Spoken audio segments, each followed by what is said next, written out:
ನಿಮಗೆ ಬಂದಿರುವಂತಹದ್ದು 2 of sorts ಬಂದಿದೆ. ಕೆಲವೊಂದು ಇಂಡಿಸಿಷನ್ ಅಲ್ಲಿ ಇರುವಂತಹದ್ದು, ಯಾವುದೇ ರೀತಿಯ ಡಿಸಿಷನ್ ಅನ್ನ ಮಾಡಕ್ ಆಗ್ದಿರಾ ಅಥವಾ ಕೆಲವೊಂದು ಡಿಸಿಷನ್ ಮಾಡ್ದಿರಾ ನೀವು ಸುಮ್ಮನೆ ಇರುವಂತಹದ್ದು ರೆಪ್ರೆಸೆಂಟ್ ಆಗ್ತಾ ಇದೆ ಬಾಟಮ್ ಆಫ್ ದ ಡಕ್ ಅಲ್ಲಿ. ನಿಮ್ಮ ಲವ್ ಲೈಫಿನ ವಿಚಾರದಲ್ಲಿ ರೀಸೆಂಟ್ ಪಾಸ್ಟ್ ನಲ್ಲಿ ಕೆಲವೊಂದು ರೀತಿಯ ಎಂಡಿಂಗ್ ಗಳಾಗಿರುವಂತಹದ್ದು, ಲವ್ ಲೈಫಿನ ವಿಚಾರದಲ್ಲಿ ಕೆಲವೊಂದು ರೀತಿಯ ಡಿಸ್ಟರ್ಬೆನ್ಸ್ ಗಳಾಗಿರುವಂತಹದ್ದು, ಅವ್ಯವಸ್ಥೆಗಳಾಗಿರುವಂತಹದ್ದು, ಸಮಾಧಾನ ಇಲ್ಲದೆ ಇರುವಂತಹದ್ದು ರೆಪ್ರೆಸೆಂಟ್ ಆಗ್ತಾ ಇದೆ.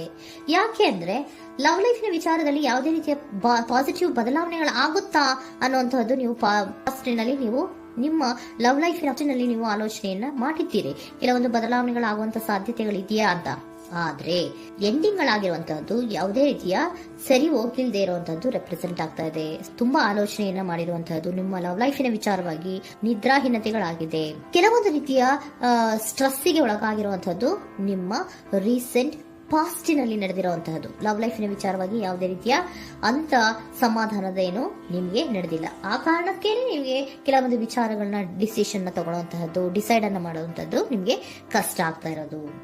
ನೀವು ಪ್ರೆಸೆಂಟ್ ಸಿಚುಯೇಷನ್ ಅಲ್ಲಿ ಬರುವಂತಹ ಆಫರ್ಗಳನ್ನ ನೀವು ಏನ್ ಮಾಡ್ತಾ ಇದ್ದೀರಾ ಅಂದ್ರೆ ರಿಜೆಕ್ಟ್ ಮಾಡ್ತಾ ಇದ್ದೀರಾ ಅಥವಾ ಮಿಸ್ ಮಾಡ್ಕೋತಾ ಇದ್ದೀರಾ. ಕೆಲವೊಂದು ಆಪರ್ಚುನಿಟೀಸ್ ಗಳು ಬಂದ್ರೂ ಕೂಡ ಅದರ ಬಗ್ಗೆ ನೀವು ಕರೆಕ್ಟ್ ಆಗಿ ಗಮನವನ್ನ ಕೊಡ್ತಾ ಇಲ್ಲ. ಯಾಕೆ ಕೊಡ್ತಾ ಇಲ್ಲ? ನಿಮ್ಗೆ ಗೊತ್ತಾಗ್ತಿಲ್ಲ ಏನ್ ಮಾಡ್ಬೇಕು. ಅದಕ್ಕೋಸ್ಕರ ನೀವ್ ಏನ್ ಮಾಡ್ತಿದ್ದೀರಾ, ಎಂಡಿಂಗ್ ಆದಂತಹ ಆಫರ್ಗಳಿರ್ಬೋದು ಅಥವಾ ಬೇರೆ ಯಾವುದೇ ಆಫರ್ಗಳಿರ್ಬೋದು ಬಂದ್ರೆ ಅದನ್ನ ನೀವು ಗಮನನೇ ಕೊಡದೇ ಇರುವಂತಹದ್ದು. ಯಾವುದೋ ಕೆಲವು ವಿಚಾರ ನಿಮ್ಮ ಲವ್ ಲೈಫಿನ ವಿಚಾರವಾಗಿ ಕೆಲವೊಂದು ರೀತಿಯ ಮತ್ತಷ್ಟು ಮುತ್ತದ್ದು ಅಂದ್ರೆ ರಿವ್ಯಾಲ್ಯೂಯೇಷನ್ ಅನ್ನ ಮಾಡ್ತಾ ಇರುವಂತಹದ್ದು ಪ್ರೆಸೆಂಟ್ ಆಗ್ತಾ ಇದೆ.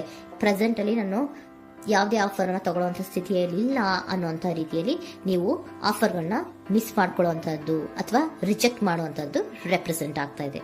ನೆಕ್ಸ್ಟ್ ಕಾರ್ಡ್ ಬಂದಿರುವಂತಹದ್ದೇನು, ಪ್ರೆಸೆಂಟ್ ನಲ್ಲಿ ಪೇಜ್ ಆಫ್ ಸೋರ್ಟ್ಸ್ ಬಂದಿದೆ. ಯಾವುದೋ ಒಂದು ನಿಮ್ಮ ಲವ್ ಲೈಫಿನ ವಿಚಾರವಾಗಿ ಬಹಳಷ್ಟು ಕ್ಯೂರಿಯಾಸಿಟಿಯಿಂದ ಏನೋ ವಿಚಾರವನ್ನ ತಿಳ್ಕೊತಾ ಇದ್ದೀರಾ, ಬಹಳಷ್ಟು ಕ್ಯೂರಿಯಾಸಿಟಿಯಿಂದ ತಿಳ್ಕೊತಾ ಇದ್ದೀರಾ ಏನಾಗ್ತಾ ಇದೆ, ಹೇಗಾಗ್ತಾ ಇದೆ ಅಂತ. ತುಂಬಾನೇ ನೀವು ಕೆಲವೊಬ್ರು ಲವ್ ಲೈಫಿನ ವಿಚಾರದಲ್ಲಿ ತುಂಬಾನೇ ಮಾತು ಕೂಡ ಆಡ್ತಾ ಇರುವಂತಹದ್ದು ರೆಪ್ರೆಸೆಂಟ್ ಆಗ್ತಾ ಇದೆ.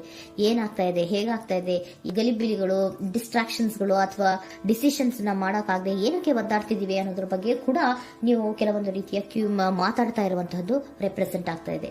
ಯಾವಾಗ ಕೆಲವೊಂದು ವಿಚಾರಗಳಲ್ಲಿ ನೀವು ಮಾತಾಡಿ ಕ್ಲಿಯರ್ ಅನ್ನ ಮಾಡ್ಕೊಂತೀರೋ ಆಗ ನೀವು ಕೆಲವೊಂದು ರೀತಿಯ ಆಕ್ಷನ್ಸ್ ಗಳನ್ನ ತಗೋಬೇಕು ಅನ್ನೋಂಥ ನಿರ್ಧಾರವನ್ನ ಮಾಡಿರುವಂತದ್ದು.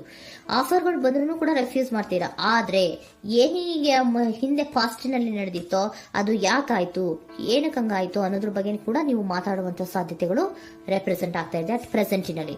ಆಮೇಲೆ ನೀವು ಮಾತಾಡಿದ್ಮೇಲೆ ಕೆಲವೊಂದು ರೀತಿಯ ನಿರ್ಧಾರಗಳನ್ನ ಮಾಡುವಂತಹದ್ದು. ನೈಟ್ ಆಫ್ ವ್ಯಾಂಡ್ಸ್ ಬಂದಿದೆ. ಸೊ ಆವಾಗ ನೀವು ನಿಮ್ಮ ಕೆಲವೊಂದು ವಿಚಾರಗಳಲ್ಲಿ ಕ್ಲಾರಿಟಿಗೆ ಬಂದ್ಮೇಲೆ ನಿಮ್ಮ ಲವ್ ಲೈಫಿನ ವಿಚಾರದಲ್ಲಿ ಕೆಲವೊಂದು ಆಕ್ಷನ್ ಗಳನ್ನ ತಗೊಳ್ಳುವಂತಹದ್ದು ರೆಪ್ರೆಸೆಂಟ್ ಆಗ್ತಾ ಇದೆ. ಹಾಗೆ ಏನ್ ಆಕ್ಷನ್ಸ್ ಗಳನ್ನ ತಗೋತೀರಾ? ಈಗ ಕೆಲವೊಂದು ರೀತಿಯ ಆಫರ್ಗಳನ್ನ ನೀವು ಬಂದಂತಹ ಆಫರ್ಗಳನ್ನ ನೀವು ಏನ್ ಮಾಡಿದೀರಾ, ರೆಫ್ಯೂಸ್ ಅನ್ನ ಅಟ್ ಪ್ರೆಸೆಂಟ್ ಅಲ್ಲಿ ಮಾಡಿದ್ದೀರಾ. ಈಗಲೂ ಕೂಡ ನೀವು ಬಂದಂತಹ ಆಫರ್ ಅನ್ನ ನೀವೇನ್ ಮಾಡ್ತೀರಾ, ರೆಫ್ಯೂಸ್ ಅನ್ನ ಮಾಡ್ತೀರಾ ಅಥವಾ ರಿಜೆಕ್ಟ್ ಅನ್ನ ಮಾಡ್ತೀರಾ. ಯಾಕೆ? ಸೆಕೆಂಡ್ ಕಾರ್ಡ್ ನಿಮ್ಗೆ ಇಮಿಡಿಯೇಟ್ ಫ್ಯೂಚರ್ ನಲ್ಲಿ ಸೆಕೆಂಡ್ ಕಾರ್ಡ್ ಬಂದಿರೋದು ಯಾವುದು, ಹರ್ಮೆಟ್ ಕಾರ್ಡ್ ಬಂದಿದೆ. ಸೊ ಲೋನ್ಲಿನೆಸ್ ಅನ್ನ ರೆಪ್ರೆಸೆಂಟ್ ಮಾಡುತ್ತೆ. ಯಾಕೆ ಲೋನ್ಲಿನೆಸ್ ಅನ್ನ ರೆಪ್ರೆಸೆಂಟ್ ಮಾಡುತ್ತೆ? ಬೇಡಪ್ಪ, ಈ ಜಗ್ಲಿಂಗ್ಗಳೇ ಬೇಡ. ತುಂಬಾ ಜಗ್ಲಿಂಗ್ ಇದೆ ನೀವು ಲವ್ ಲೈಫಿನ ವಿಚಾರದಲ್ಲಿ. ಕೆಲವೊಬ್ಬರಿಗೆ ತುಂಬಾ ಜಗ್ಲಿಂಗ್ ಇದೆ. ಯಾವಾಗ್ಲೂ ಬ್ಯಾಲೆನ್ಸ್ ಅನ್ನ ಮಾಡ್ತಾ ಇರ್ಬೇಕು. ಈ ಕಡೆಗೆ ಹೇಳಿದ್ರೆ ಆ ಕಡೆಗೆ ಹೋಗುತ್ತೆ, ಆ ಕಡೆಗೆ ಹೇಳಿದ್ರೆ ಈ ಕಡೆಗೆ ಬರುತ್ತೆ. ಯಾವ ಕಡೆ ಅಂತ ಮಾಡೋದು ಅನ್ನುವಂತಹ ಆಲೋಚನೆಯನ್ನ ಮಾಡ್ತಾ ಇರುವಂತದ್ದು. ಸದ್ಯಕ್ಕೆ ಯಾವುದೇ ಆಫರ್ ಬೇಡ, ಸ್ವಲ್ಪ ಒಂಟಿಯಾಗಿರೋಣ ಅಂತ ನೀವು ಆಲೋಚನೆಯನ್ನ ಮಾಡ್ತಾ ಇರುವಂತದ್ದು ರೆಪ್ರೆಸೆಂಟ್ ಆಗ್ತಾ ಇದೆ. ಮತ್ತೆ ಕೆಲವೊಬ್ಬರಿಗೆ ಕೆಲವೊಂದು ರೀತಿಯ ಕ್ಯೂರಿಯಾಸಿಟಿಯಿಂದ ಏನಾಗ್ತಾ ಇದೆ ಅಂತ ವಿಷಯಗಳನ್ನ ತಿಳ್ಕೊಂಡ್ಮೇಲೆ ಕೆಲವೊಂದು ಆಕ್ಷನ್ಸ್ ಗಳನ್ನ ತಗೊಳ್ಳುವಂತದ್ದು ಕೂಡ ರೆಪ್ರೆಸೆಂಟ್ ಆಗ್ತಾ ಇದೆ. ಯಾವುದೇ ರೀತಿಯ ಭಯ ಇಲ್ಲದೆ ವಿಷಯಗಳನ್ನ ತಿಳ್ಕೊಂಡು ನೀವು ಆಫರ್ಗಳನ್ನ ಅಟ್ ಪ್ರೆಸೆಂಟ್ ಅಲ್ಲಿ ರೆಫ್ಯೂಸ್ ಮಾಡೋ ಸಾಧ್ಯತೆಗಳು ಕೂಡ ಕೆಲವೊಬ್ಬರಿಗೆ ರೆಪ್ರೆಸೆಂಟ್ ಆಗ್ತದೆ. ಯಾಕೆ ಆಫರ್ಗಳನ್ನ ರೆಫ್ಯೂಸ್ ಮಾಡ್ತೀರಾ? ನಿಮ್ಮ ಲವ್ ಲೈಫಿನ ವಿಚಾರದಲ್ಲಿ ಬರೀ ಜಗ್ಲಿಂಗ್, ತುಂಬಾ ಬ್ಯಾಲೆನ್ಸ್ ಅನ್ನ ಮಾಡ್ಬೇಕು. ಯಾವ ಕಡೆ ಮಾಡ್ಬೇಕು, ಹೇಗ್ ಮಾಡ್ಬೇಕು ಗೊತ್ತಾಗದೇ ಇಲ್ಲ. ನೀವೇನ್ ಮಾಡ್ತೀರಾ, ಸ್ವಲ್ಪ ದಿನದ ಮಟ್ಟಿಗೆ ನಾನು ಲೋನ್ಲಿ ಆಗಿರ್ಬೇಕು ಅನ್ನೋದನ್ನ ಇಲ್ಲಿ ನಿಮ್ಗೆ ಲವ್ ಲೈಫಿನ ವಿಚಾರವಾಗಿ ರೆಪ್ರೆಸೆಂಟ್ ಆಗ್ತಾ ಇದೆ. ಈ ಎಲ್ಲಾ ಕನ್ಫ್ಯೂಷನ್ಸ್ ಇರೋದ್ರಿಂದಲೇ ನಿಮ್ಗೆ ಬಾಟಮ್ ಆಫ್ ದ ಡಕ್ ಬಂದಿರುವಂತಹದ್ದು 2 ಆಫ್ ಸೋರ್ಟ್ಸ್ ಬಂದಿರುವಂತಹದ್ದು.